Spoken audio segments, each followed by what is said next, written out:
സർബത്തുണ്ട്, കാന്താരി ഉണ്ട്, പിന്നെ മുട്ടൈകളുണ്ട്. നമ്മൾ കുറേ ദൂരെയുള്ള സ്ഥലത്തൊക്കെ പോയിട്ട് അവിടുത്തെ ഭംഗികളൊക്കെ ആസ്വദിക്കാറുണ്ട്. എന്നാൽ നമുക്ക് നമ്മുടെ സ്വന്തം നാടിൻ്റെ അടുത്തുള്ള സ്ഥലങ്ങളൊക്കെ നമ്മളങ്ങനെ പോയി നോക്കാറില്ല. നമുക്ക് ആക്കോടിൻ്റെ ഭംഗിയൊന്ന് കണ്ടു നോക്കാം. പച്ച വിരിച്ച പരവതാനി പോലെ പരന്നു കിടക്കുന്ന ഈ നെൽവയലുകളാണ് ഈ നാടിന് ഭംഗി കൂട്ടുന്നത്.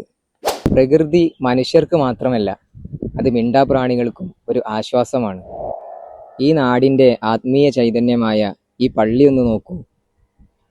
ഈ പള്ളിയുടെ ഈ ഇസ്ലാമിക് ആർക്കിടെക്ചർ കണ്ടാൽ തന്നെ എല്ലാവരും ഒന്ന് നോക്കിപ്പോവും. പള്ളിയുടെ ചാരത്ത് ഒഴുകി നീങ്ങുന്ന വെട്ടിത്തിളങ്ങുന്ന ചാലിയാർ പുഴയുടെ സൗന്ദര്യം നമുക്കിവിടെ നിന്ന് ആസ്വദിക്കാം. വിരിപ്പാടം, ചെണ്ണയിൽ പള്ളിയാളി, കോടിയമ്മൽ എന്നീ 3 ഗ്രാമങ്ങളെ തമ്മിൽ ബന്ധിപ്പിക്കുന്ന ഒരു പ്രധാന ജംഗ്ഷൻ കൂടിയാണിത്. പൂർക്കടവിന്ന് ആക്കോടുക്ക് ഇങ്ങനെ വരുന്ന വഴിക്ക് കുറച്ച് കുട്ടികൾ ഇവിടെ ചെറിയൊരു കച്ചവടം നടത്തുന്നതായിട്ട് കണ്ടു. അപ്പം അവരോട് ചോദിച്ചു നോക്കിയാലോ, ഇവിടെ എന്തൊക്കെയുള്ളടാ?